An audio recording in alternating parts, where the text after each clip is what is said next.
Yes, so I think we covered until here.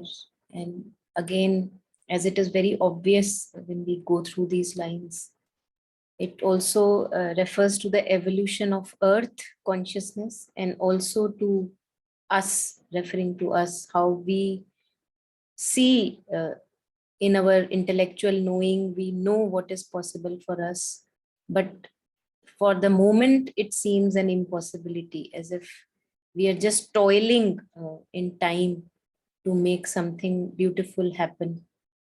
And it's only in time, through effort and a lot of conscious effort, that we make these baby steps, become more conscious of ourselves, our movements, our impulses, knowings, which we are not usually aware of. So the last lines, let us overlap and take from here. Then is she moved to all that she is not, and stretches arms to what was never hers. So as if we are going towards our higher possibility, we are stretching arms towards something which is not yet ours, but is possible for us, our higher possibilities. Outstretching arms to the unconscious void. Passionate, she prays to invisible forms of gods, soliciting from dumb fate and toiling time what most she needs, what most exceeds her scope. So, what we actually need, the light and illumination, what we truly need, is what exceeds our scope at the moment, how we are at the moment. And what is that we need? A mind unvisited by illusions gleams. So the mind that we have right now is a half-lit mind. It understands, but the understanding is so narrow and limited that we really cannot call it a full understanding, full grasping. It's very in windows and in little moments that we become aware of some little knowledge. And that too is always a relative knowledge, like as if it's illusion almost, because it's never a complete knowing of the whole. So what do we need? A mind unvisited by illusions gleams, a mind which is fully illuminated with divine illumination, not just bits of illumination here and there which actually create an illusion of knowledge. A will expressive of soul's deity, a will which is able to follow the rule of truth, the law of truth, eternal truth. While what we have at the moment is a very stumbling will. It staggers at the moment every time. It gathers courage to do something. Again, it staggers. Again, it staggers. So we need a will which is a very like unconquerable will, which has so much of strength, which is not staggering and stumbling down. A strength not forced to stumble by its speed. So if we, in our spiritual journey, we gather some momentum, we have maybe a nice speed going on in our spiritual progress, we see that sooner or later we stumble again.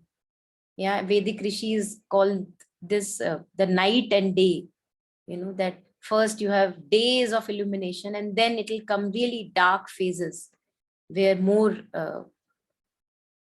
clearing has to be done from the subconscious and the unconscious. So we need a strength which is not forced to stumble by its speed. So if I'm going really at a good speed in this life, good progressive spiritual journey, then one can continue that journey, not that one needs to stumble again and again through inertia or through whatever is pulling me down again and again. Or many a times we are not even able to have the holding capacity for that speed. One gets tired of that speed. So one needs these periods of assimilation, periods of so-called darkness and non-activity, because that speed we cannot tolerate. The speed, we cannot just take it. A joy that drags, not sorrow as its shade. So we know our joys, all of us are aware how our joys are. They just follow sorrow very soon. They just cannot last that much. In time, it fades away, and then something or the other gives rise to sorrow. So we need a joy. We can crave for a joy. What we need is a joy which is not dragged by sorrow, which is not followed by sorrow. It's an immortal joy that continues and continues. But maybe at the moment, the earth consciousness is not ready for it, but yearns for it. And the very fact that we yearn for something tells us that it will be ours in time. So that's where we stopped last time. And in between, whoever wants to share, please, anytime, feel free to unmute and share anything. So let us start from this page 52, the first 2 lines. Maybe include these also. Yeah. Whoever feels ready. For those she yearns and feels them destined hers, heaven's privilege she claims as her own right, just as just is her claim the all him sing gods approve, clear in a greater light than reason owns. Our intuitions are its title deeds. Our souls accept what our blind thought refuse. Thank you, madam. Yeah, thank you, Ramanji. So these gifts that the earth consciousness or our consciousness, lower consciousness, yearns for itself, for these she yearns and feels them destined hers. This is our destiny. These gifts are our destiny. We are destined. It's our birthright to get these gifts. A mind unvisited by illusions gleams, a will expressive of soul's deity, a strength not forced to stumble by its speed, and a joy that drags not sorrow as its shade. These are our gifts, and these are our birthright. Sooner or later, they will be ours. So the earth consciousness has a knowing that this will happen. For these she yearns and feels them destined hers. Heaven's privilege she claims as her own right. So Sri Aurobindo says, whatever is impossible for us right now, impossible is the beginning of a possibility. The very fact that something has crossed my mind, or a yearning or a thirst has been developed in me, tells me that it is possible. It may not be possible right now, but sooner or later it will be my destiny. Heaven's privilege she claims as her own right. Just is her claim, the all witnessing gods approve. So as if all witnessing gods who are just seeing all the turmoil and toil of earth through darkness to light, they say that yes, yes, you will be claiming this. It is your birthright to claim on this for yourself. Just is her claim. It is justified. Your claim is justified, earth consciousness. All witnessing gods approve. Clear in a greater light than reason owns. Now, reason may say, no, no, no, you are not ready. Maybe you are not worthy enough for all these goodies. But this light is of a greater clarity than reason. So reason does not come in the way of this greater light, which clearly sees that if something is impossible right now, the very fact that we are yearning for that possibility tells us that it will be possible soon. So it is our justified right, as seen in a light greater than reason. Now, reason is a beautiful instrument, as all of us are aware through words of Mother and Sri Aurobindo. It's a beautiful instrument to keep us directed in life, but it fails in front of the light of the soul. It has no standing in front of the light of psychic being, the light of truth in us. So seen in greater light, this higher consciousness seems our justified right. Our intuitions are its titled deeds. Our souls accept what our blind thoughts refused. So whenever we get intuitive insights, all of us may have touched upon this in our lifetime. They are proof. Title deeds is proof. Our intuitive capacity is a proof that something higher is possible for us. A deep knowing of truth is possible. A deep foreseeing of truth is possible beyond the realm of mind, limited mind. Our souls accept what our blind thoughts refuse. Now, our thoughts are actually, we think that it's because of the fact that I can think about a thing that I understand. But understanding is of a different domain than thought. Thought is very limited, although it has its own purpose in evolution, but it's very, very limited. If I want to go to a shop to trace my steps and all, I need coordination, and for that I need thought to think and plan. But there is a greater power, which is the soul's illumination. In front of that, thought is actually blind. Reason cannot justify the higher working of the divine will. So that's what it is shared in the last line, that our souls know more and beyond what our little reasoning mind cannot really grasp or see. That's why it's called blind. That the blind thought would say, no, no, no, it's not possible. Forget about having a mind which is illumined and full of no errors at all. Forget about that kind of a mind. But the soul has a knowing that it is possible. Yeah. Yeah. Any thoughts? Any reflections here?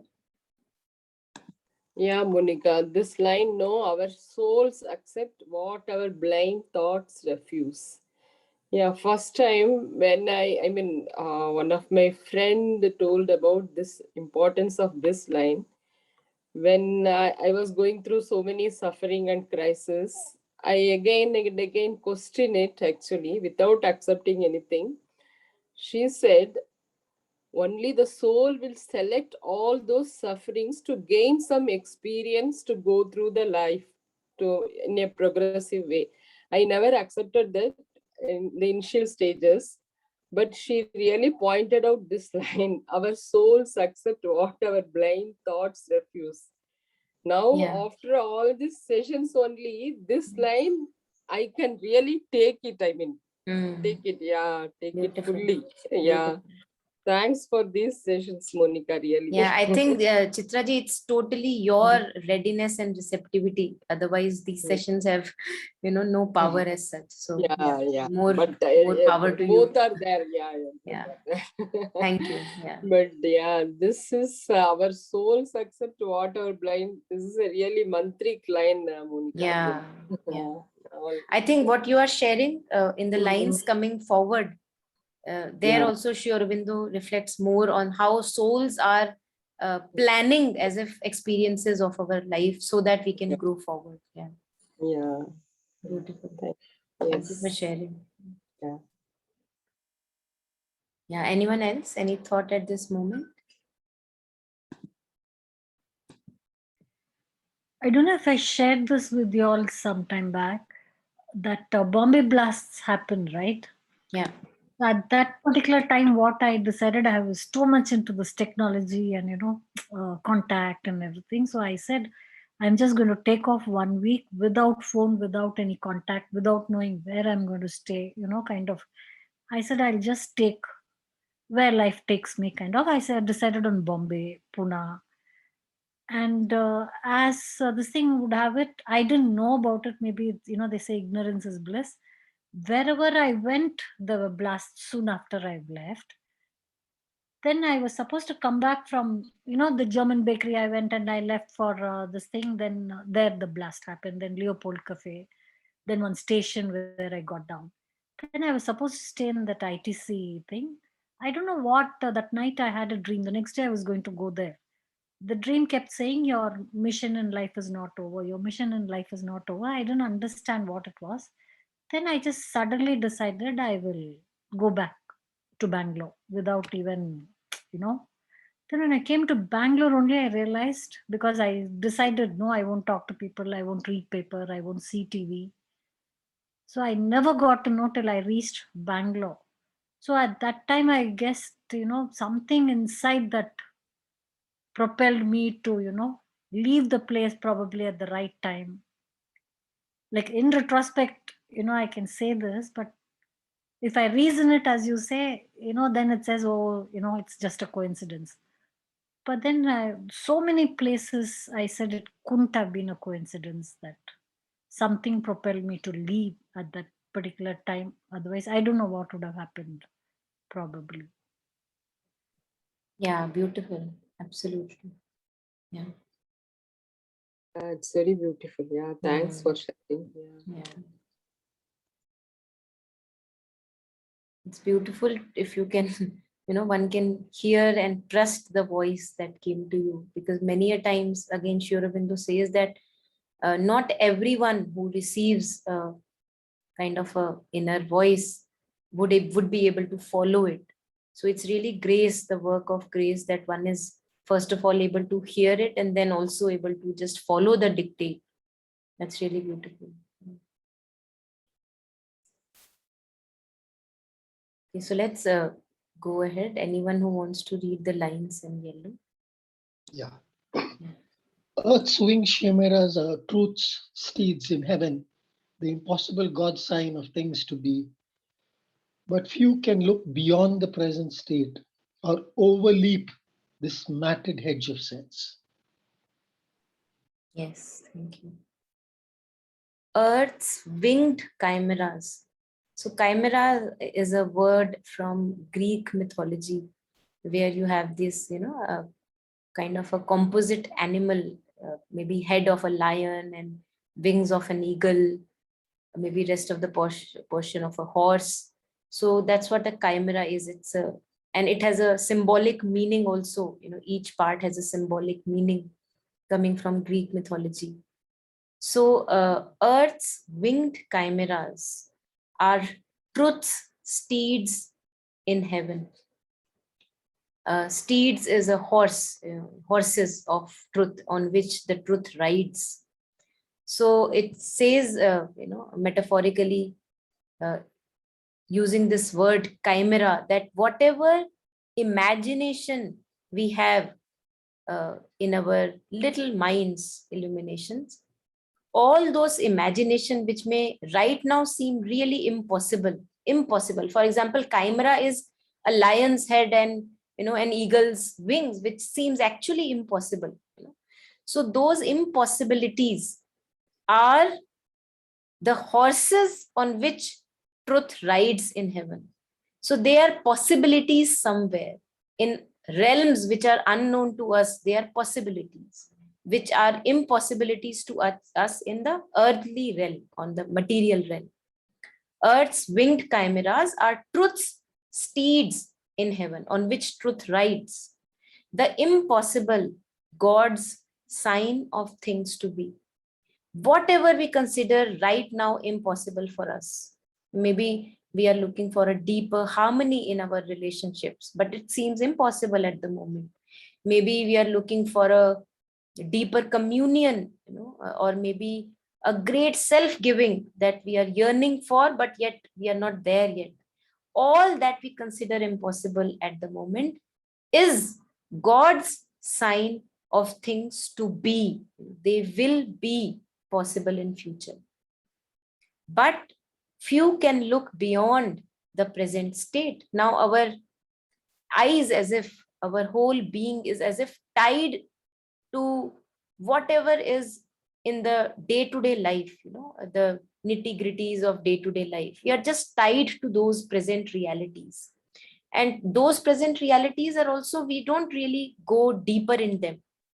Otherwise, when we talk of being in the present moment, when we are really alive fully from all our consciousness, fully there in the present moment, then it's a different case altogether, because we touch deeper realms, even in the present. But what Sri Aurobindo shares here is that as if we are tied to our senses, So whatever I'm seeing, tasting, touching, I'm just tied and limited to that of little observation. Yeah, and that ties me to the daily necessities of life. But few can look beyond the present state. Now, if I really look beyond the present state, I will be able to see what future I may have, my higher possibilities, what is to come, or why I am here in the present moment at all, because the past experiences have carved my life in such a way that today I am here in this present moment, present state. So if we are really able to be fully there in the present state, we can actually look back at the present carving our life, and also what is the future possibility that is there for me. But we are so limitedly, with our limited consciousness, we are there in the present moment that we are not able to see that far, either in the past experiences or uh, in the future possibilities. Even when we go to past, we actually are entangled in the past. That's how we go into the past experiences.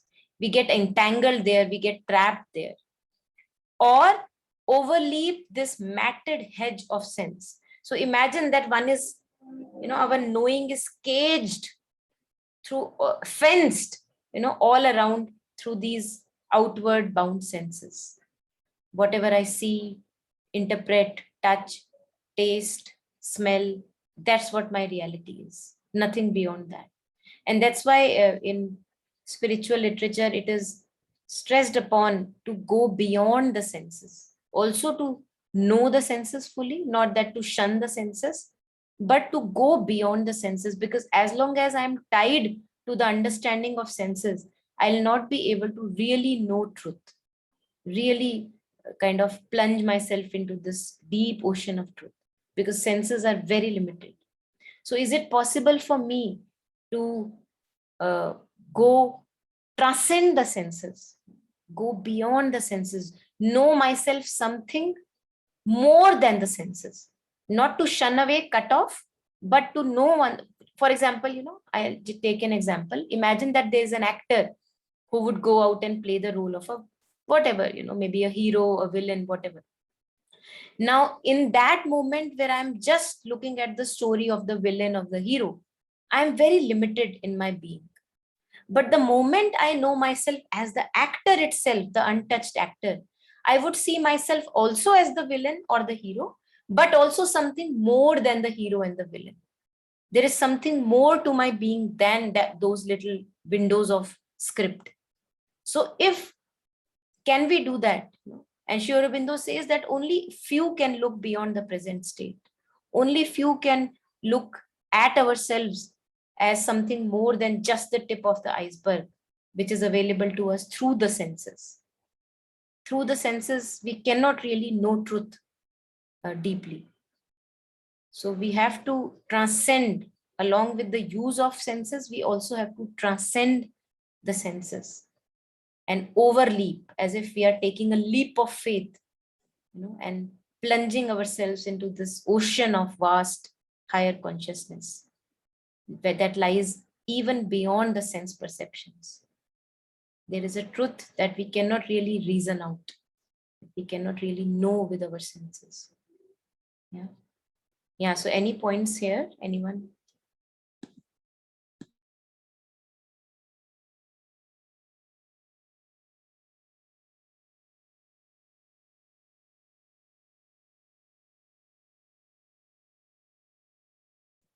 Okay, so in absence of any comment, please read through. Anyone who feels ready, just go ahead.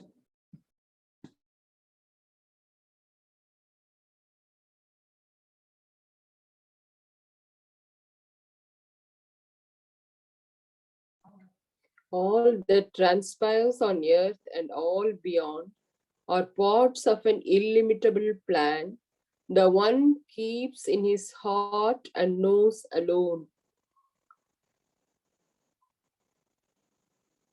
Yeah, thank you. So mother says, I think I've read from the mother only, that mother says that what we really called magic or a miracle appears as magic or miracle because we do not know the whole truth. For example, if I get to know how truly a magic is done, like a step-by-step procedure of the magic, then the magic will stop to be the magic for me. It will appear very ordinary, like, okay, this is bound to happen. And just like that for miracle or chance, so-called chance happenings, that the chance happenings would appear chance happenings because I don't really know the trailing thread of the story, which has been conspiring. That all is hidden from my sight. So here, Sri Aurobindo says that all that transpires on earth and all beyond, also in the other realms, are parts of an illimitable plan, as if it is a grand design in operation, a grand working of intelligence in operation, and which is hidden from our limited sense perception. Not really hidden, but since I cannot see much, I cannot know much with my limited sensory, the outbound senses. That's why it appears hidden. And for me, it appears as a chance happening or a miracle. But we would not really call a miracle if we would know what are the events leading up to that happening. For example, I may call that suddenly I have a diagnosis, I may have a disease. Now, for me, it may be a sudden event, right? But for someone living or knowing deeply about the events, about how things are connected to each other, for him who has a larger vision, my diagnosis of a disease or this manifestation of a disease will appear very like a reasonable happening, that okay, all these were happening in your life for 5-6 years, and now you have a manifestation of disease which appears quite obvious. But we are so much in deep slumber, the way we live in our half unconscious state, that so many things we are not conscious of, our little movements of life we are not conscious of. So whenever a disease is manifested in the being, it appears as, oh my God, how could this happen to me? But if I look at the trailing events, what are the emotional happenings in me for the 5-6 years that I went through the phase, maybe the stress that I went through, the distress in the workplace I went through. So all of that, if I connect, my emotional brimmings, all of that, if I connect, then the manifestation of disease would not sound really out of the blue. It would sound really very logical also. So all that transpires on the earth, all the happenings, all the events, and also in the planes beyond, it is as if a part of an illimitable plan, a plan without limits, a grand plan, a plan which has no borders. That kind of a plan is in operation. The one keeps in his heart and knows alone. And this one referring to the supreme, the divine. Only the divine knows the plan. We in our limited consciousness are not aware of the plan. And that's why to us, our life happenings appear just a matter of chance. But it's not a matter of chance in the grand design. What Geeta ji just shared, about her experience of just kind of almost, or I would say, walking on the edge and yet surviving it unscathed. So that is just bound to happen. And for me, it appears like, wow, what just happened? I walked on fire and I still am saved. So it's really amazing. And I think it's beautiful that this mystery is here, because that really keeps us in wonder, no matter how old we may have become or elderly we may become, but still we can be in awe with the movement of life. Such mystery. Yeah, it's there. Yeah. So anyone who has anything to share, please share.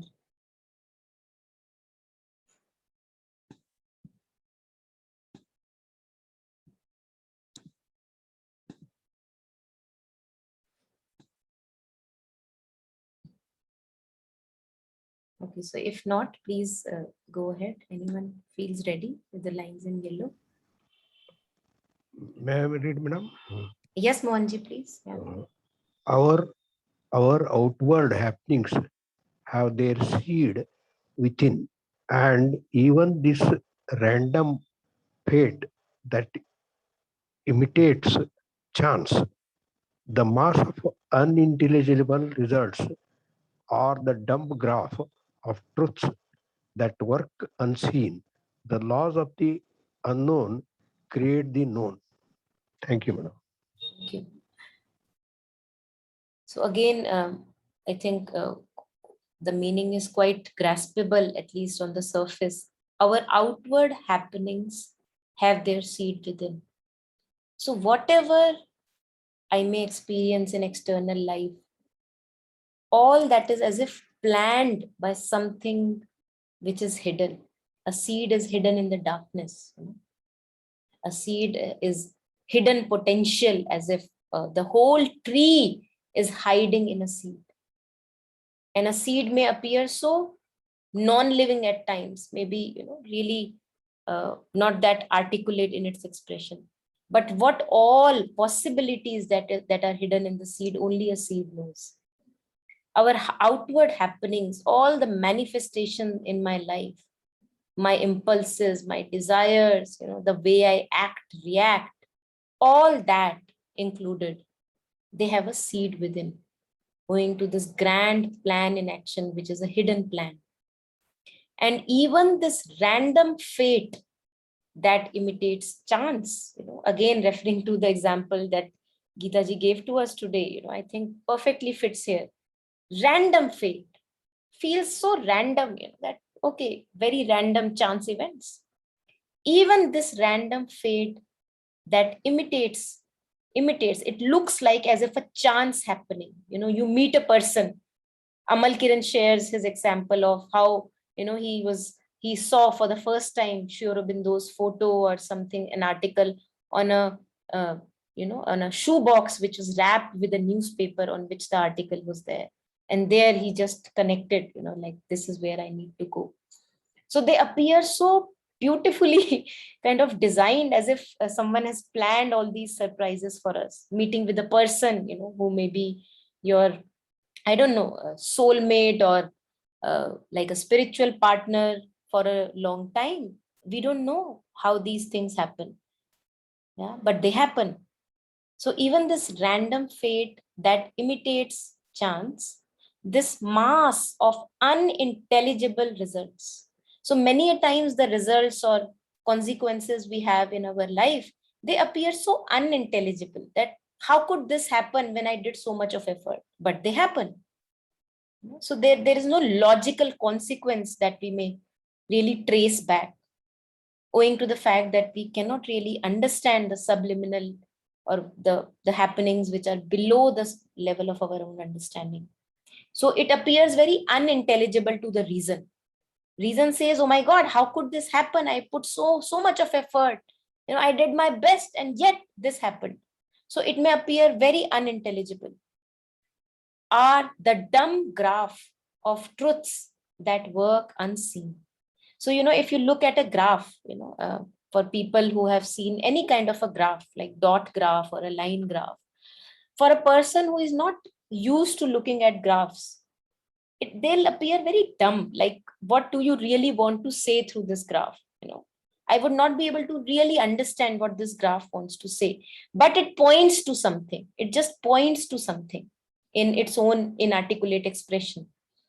Just like that, are the laws of the unknown create the known.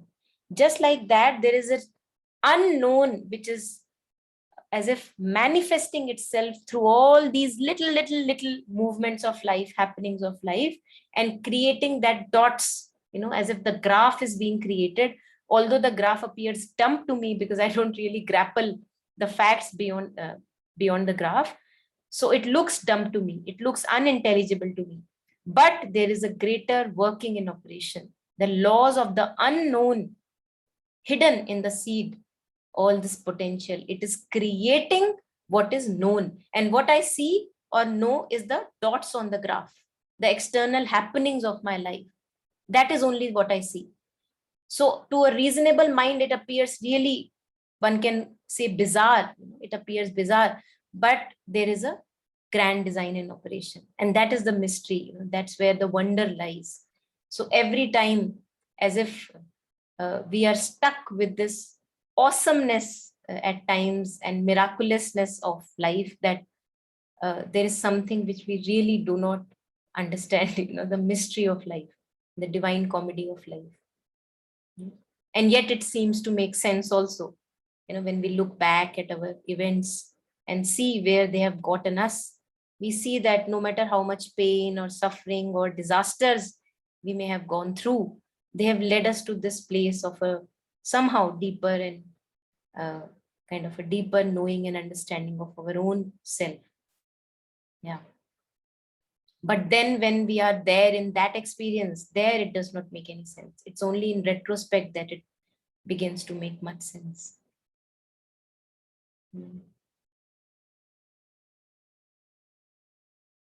Yeah, so anything here? Anyone?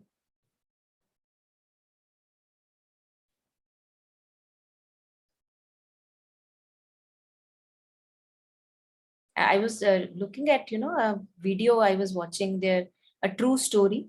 So there is this father and a girl. They go out in Australian Sea on a yacht, and somehow they get stranded. Like in the sea, there is a kind of a storm and they get stranded. So somehow they had two also other partners. So the father, what he does is he has a signal maker, one signal maker in the boat that he's in, yacht that he's in. So he gives that signal maker to the other two people who are there on the boat, so that they can go out and maybe call the Coast Guard or what for help. Because the father is carrying the daughter who is maybe 8-9 years old in his hands, and he cannot really swim that far. So he's stranded in the sea with his the belts, the safety belt and all, stranded in the sea and floating, almost drifting here and there. And these people, they go out and they reach the shore, tell the Coast Guard that there are two people more who are stranded in the sea. Now, there is no way one can locate those two dots on that big ocean, because they don't have any signal. They can't really signal. Earlier, those two people had signal, so they signaled and they could reach the Coast Guard in time. But father and the child, they don't have any signal. So the Coast Guard send out a motorboat to find the father and the child. Now they go very far, but they cannot really locate the child and the father. What happens is that on the way, one of the partners or the people on the Coast Guard's boat, he fell seasick. He starts to vomit and really he's in a bad shape. So they start homeward journey that, okay, we are not able to find the father and child. Let us go back home again to the coast because this person needs attention. And now they take a different route, which is a very weird route that they take, a shorter cut. Then on the way back, they find the father and the daughter. And when they were narrating their story, how the child was saved, even after hypothermia, how the father really thought that now, I don't know how we'll make it back to the shore. So it was really, for them, it was appearing like a miracle, that the person on the boat fell sick, owing to whose sickness they had to take a shorter way back. And that's how they found the father and daughter. Otherwise, there was no point they could go that way, the way they went on the way back. So these events appear so like they give us almost goosebumps. How could that happen? How could that happen? And I think that's the beauty of this unfolding, that there is always this element of adventure and mystery in life.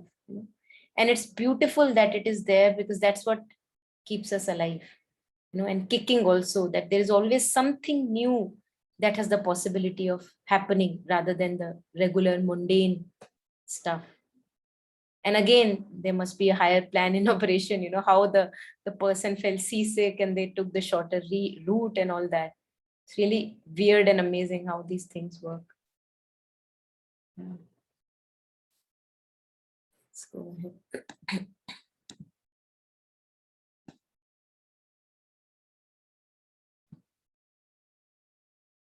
All right, so anyone who wants to read, please share. Reading. Yeah. The events that shape the appearance of our lives are a cipher of subliminal quiverings, which rarely we surprise or vaguely feel, are an outcome of suppressed realities that hardly rise into material day. They are born from the spirit sun of hidden powers, digging a tunnel through emergency. Yes, thank you. So these events, the events that shape the appearance of our lives, are a cipher of subliminal cipher, I guess, cipher of subliminal quiverings. Quiverings is a very kind of a mild, gentle movement that is going on below the surface, as if, the ripples, as if. So we are not aware of the greater being of us. We are just aware of the tip of the iceberg. Now, the way the subliminal self acts is it has these quiverings or ripples in what it wants to manifest. And that's what comes to surface through the expression of mind, vital, or the physical consciousness, through our impulses, through our thoughts, through our physical sense perceptions. So the events that are shaping our appearance of our lives are nothing but a cipher. It's like a code, cryptic code. These events are a like a secret code through which these subliminal ripples manifest themselves out. They work themselves out in action through the curtain of mind, vital, and body, which rarely we surprise or vaguely feel. Now, these subliminal movements are not really available to us. When here, surprise, I was looking at the meaning of etymological meaning of surprise. It means seize, as if you grasp something, you understand something. So we are not really in seize or in hold of these subliminal quiverings. We are not aware of all these happenings or inner movements in our being, because owing to the fact that we are always mostly on the surface consciousness, what I see, what I hear, what I touch, what I taste, what I smell, all that is on the surface. Yeah. And that's where I am mostly. So I'm not aware of the subliminal quiverings that give rise to the appearances of lives, events of the lives, which rarely we surprise. We rarely seize them, understand them, or vaguely feel. We vaguely have this intuitive insights where I get a touch of, glimpse of the subliminal ripples in my being, some movement in my being,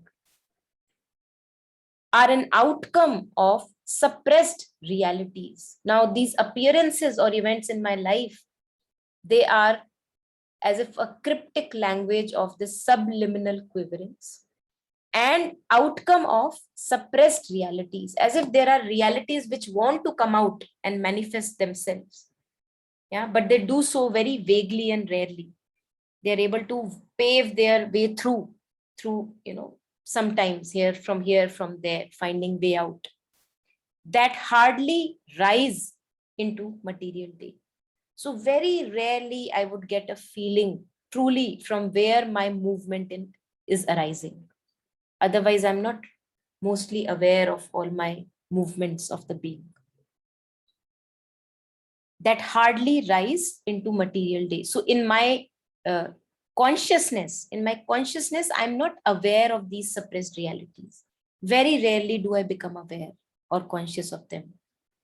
They are born from the spirit's sun of hidden powers, digging a tunnel through emergency. Now, how, as if something is pressing from inside for manifestation. Spirit's sun, the light of the spirit, it wants to have the grander design work in life.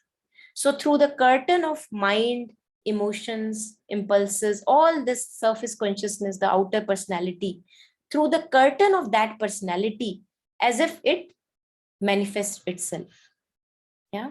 And again, it's a distorted manifestation because there is a curtain in between. And yet that distortion, even if it's distorted, It's a manifestation. It's there for a reason.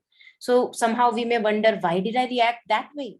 Why did I feel the need to react or behave that way? But if we really look deeply, that I needed to behave or react that way so that I become conscious of what is still there in my being. Maybe a ripple, a movement which needs transformation, more light. So it's beautiful that all the ugliness, so-called ugliness, all the movements, darkness, which we are not aware of mostly, it's beautiful that it comes out. And it comes out because there is a pressing, illumining spirit, which is full of this hidden powers, which is pressing from within for manifestation, for growth of consciousness. So these events which are shaping my lives, my reactions, my behaviors, all of that, my intuitive abilities, they are born from the spirit's sun of hidden powers. There is a deeper knowing behind all the workings, as if it is digging a tunnel for expression. It's a digging a tunnel through emergency. Emergency here, it feels like it is used in the term of emergent, one that wants to emerge out. So there are many realities in us, movements in us, which want to emerge out, manifest itself so that it can be known. Yeah. So as if it's a thick, packed area of emergent realities which want to emerge out, and the spirit's power, spirit's sun is digging a tunnel one by one, pushing those realities to manifest in the outer life, so that we become conscious of them, so that we become aware of, and they can have the power to shape our life and reality. Yeah. So whenever we become angry at something, or maybe jealous, or a movement of hate, or anything, which maybe we consider how I have this movement even after many years of spiritual journey. So it's beautiful that that movement comes out, because it's always there for a purpose. Yeah, it's always there for a purpose. Yeah. Anything here, anyone? Before we take up, I think, the last few lines.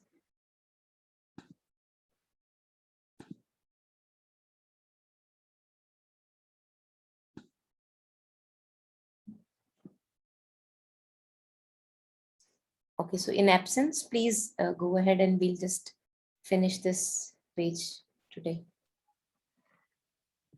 But who shall pierce into the cryptic gulf and learn what deep necessity of the soul determine casual deed and consequence? Observed in a routine of daily acts, our eyes are fixed on an external scene. We hear the crash of the wheels of circumstance and wonder at the hidden cause of things. Yet a foreseeing knowledge might be ours if we could take our spirits stand within, if we could hear the muffled demon voice. Yes, thank you. So there is this, we see that there is as if a greater part of us which is subliminal, which is hidden from our waking consciousness, which we get to know through deep meditative experiences, or maybe touch upon in deep meditative experiences, maybe in dreams, intuitive insights, we touch upon that greater cryptic part of us. So here he says, but who shall pierce into the cryptic gulf?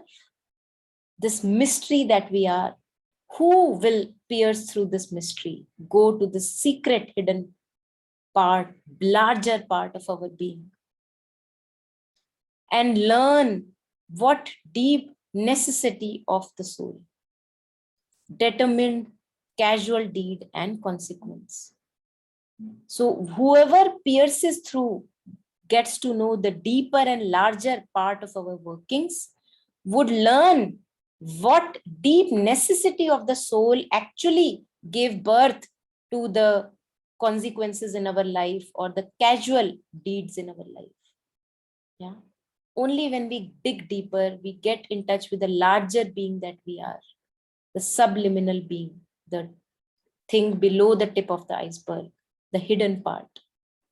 beautiful discovery. That's why we say that the self-discovery, it's a continuing journey. There is always more and more to know and to touch. Who shall pierce into the cryptic gulf and learn what deep necessity of the soul determined casual deed and consequence? So there was a deep pressing need and necessity of the soul, which actually created a consequence or an event in my life. It's not for no reason that the event in my life happened. Absorbed in a routine of daily acts, our eyes are fixed on an external scene. So we were discussing that we are always looking at the surface of each happening in our life. Very shallow understanding of whatever present reality we may be living in. Absorbed in a routine of daily acts, day-to-day lifestyle we are absorbed in. Our eyes are always fixed on the external scene. What person said what I said, maybe what happened in the morning, what happened in the evening, whatever my eyes are watching, whatever my ears are listening to. So all that is on the surface, external scene. That's how I perceive the external scene. Absorbed in a routine of daily acts, our eyes are fixed on an external scenes, perceiving through the senses, bound to the senses. We hear the crash of the wheels of circumstance.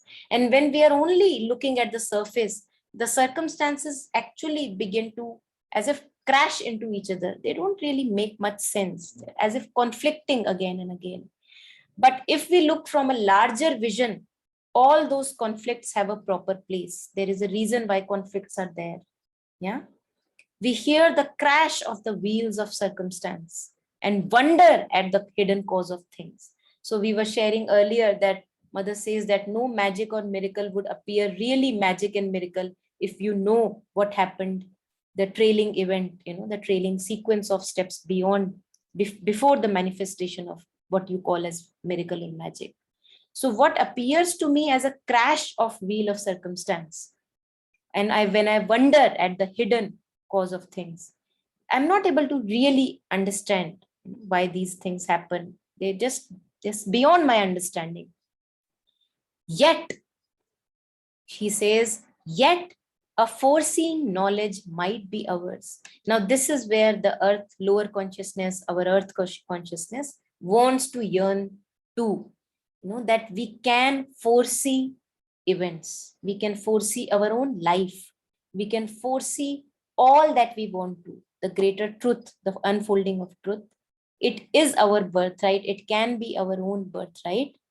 Yet a foreseeing knowledge might be ours if we could take our spirit's stand within.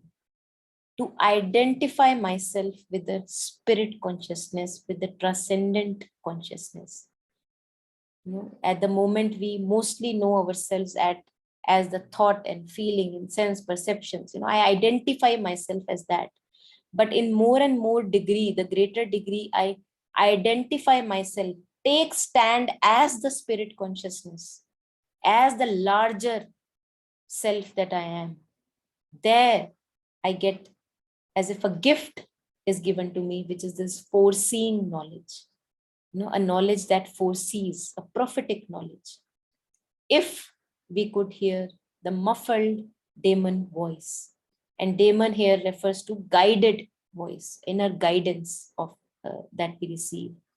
If we can become available to the inner voice, which is very muffled, which not really can be called even a voice.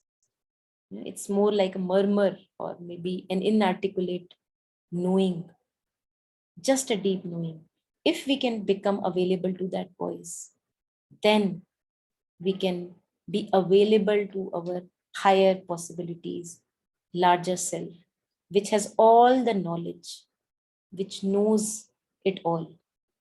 Yeah, which is the wisdom that resides in us. And that, I think, we, as all of us would agree, that it happens in degrees, that we become more and more available to this inner voice. Slowly through our experiences, we become surer and surer of what is the path to be taken. And slowly we begin to give less importance to what I perceive through the senses and more importance to what I really know, like a deep knowing within my being.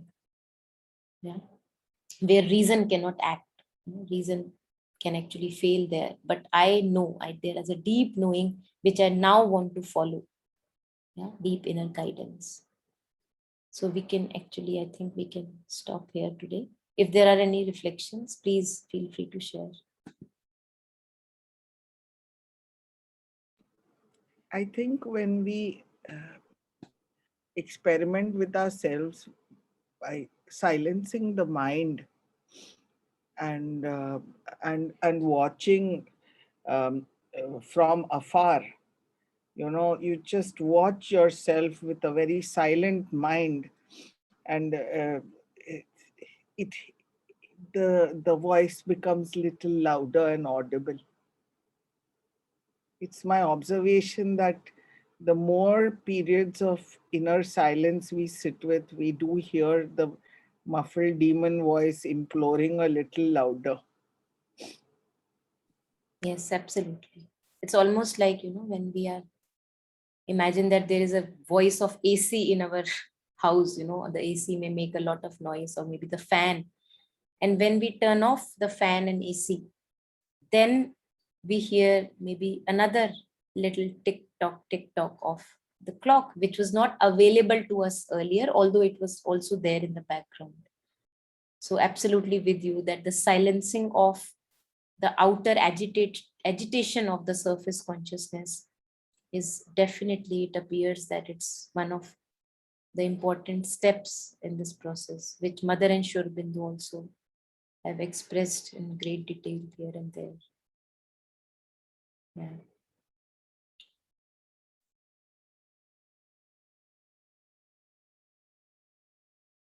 And this silence is so, this quietude within the being and silence, it's almost like a sweet nectar, that one can bask in.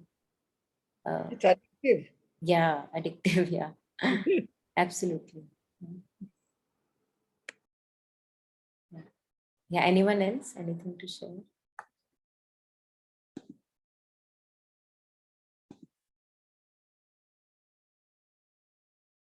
Great then. So I think we can end here if it's okay. And thanks really. I'm really glad that we could do the session today and not cancel it yet again. So Thanks for you also. Thank you. Monica, really, with all your busy schedules. Yeah, you Thank can you so do- much. Yeah. Thank you, madam. Thank you. Thank you. Yes, Jyotsna ji, what did you Understanding say? more and more of Aurobindo's this collective consciousness. Yeah, I never could understand his thing. Yeah. Thanks to you and this beautiful. book, Thank I'm you. able to understand. Thanks to everyone. Yeah. Thank you. Yes, so Jyotsna ji. It was meant to happen. Yeah. So glad. Yeah. I I'm gave so you glad. the explanation. Yeah. That's really nice. Amazing. Thank you. Thank you. Bye-bye. Yeah. Thank you.